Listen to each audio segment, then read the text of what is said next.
आइंदा माली साल का 17,500 अरब रुपए से जायद का बजट कौमी असम्बली में पेश। सरकारी मुलाजमीन की तनख्वाहों में 10 जबकि पेंशन में 7% इजाफे की तजवीज़।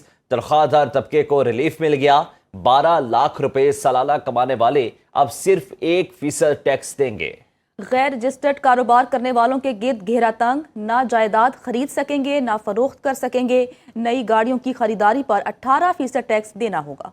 आइंदा माली साल के लिए 17,575 अरब रुपए का बजट कौमी असम्बली में पेश। हुकूमत 16,286 अरब रुपए खर्च करेगी। 8,000 अरब रुपए का सूद अदा किया जाएगा। वजीर खजाना मोहम्मद औरंगजेब ने बजट पेश कर दिया। सरकारी मुलाजमीन की तनख्वाहों में 10% जबकि पेंशन में 7% इजाफा किया गया है। मुल्क के दिफा पर आइंदा माली साल में 2,550 अरब रुपए खर्च किए जाएंगे। 1,000 अरब रुपए तरक्याती मंसूबों के लिए मुख्तस। पेंशन की मद में हुकूमत 1,055 अरब रुपए अदा करेगी। 70 साल से कम उम्र पेंशनर्स जो 1 करोड़ रुपए से जायद सालाना पेंशन वसूल कर रहे हैं, उनसे 5% इनकम टैक्स वसूल किया जाएगा। तनख्वाहदार तबके को रिलीफ मिल गया। 6 लाख से 12 लाख रुपए कमाने वाले अब 5% के बजाय सिर्फ 1% टैक्स अदा करेंगे। 12 लाख तनख्वाह पर टैक्स की कटौती 30,000 रुपए के बजाय 6,000 रुपए होगी। 22 लाख रुपए तनख्वाह पर इनकम टैक्स की शरह 15% से कम करके 11% कर दी गई। 22 लाख से 32 लाख रुपए तनख्वाह पर टैक्स 2% कम करके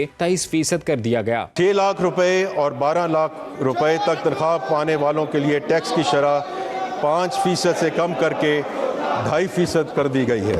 ये इकदाम टैक्सों को मुनसिफाना बनाने और टैक्स अदा करने वाले तनख्वाहदार अफराद पर बोझ को कम करने के लिए हुकूमती अज़्म का आईनादार है। बैंकों से सूद की आमदनी पर टैक्स 15% से बढ़कर 20% करने की तजवीज़ है। बाजारों में फरोख्त होने वाली अशिया जिन पर टैक्स स्टैंप या बार कोड्स नहीं होगा, उन्हें जब्त कर लिया जाएगा। गैर रजिस्टर्ड कारोबार करने वाले बैंकों से लेन देन नहीं कर सकेंगे, ना जायदाद खरीद सकते हैं, ना मुंतकिल कर सकेंगे। खैबर पख्तूनख्वा और बलूचिस्तान के जमशुदा अजला की टैक्स इस्तिस्ना की सहूलत खत्म। 1 जुलाई से 10% टैक्स आयद। नई गाड़ियों की खरीदारी पर 18% सेल्स टैक्स अदा करना होगा। अब जो अफराद गोशवारे और वेल्थ स्टेटमेंट जमा कराएंगे, सिर्फ वही मालियाती लेन देन के हकदार होंगे। नॉन फाइलर्स पर बैंक से कैश निकलवाने पर टैक्स 6% से बढ़कर 1% कर दिया गया है।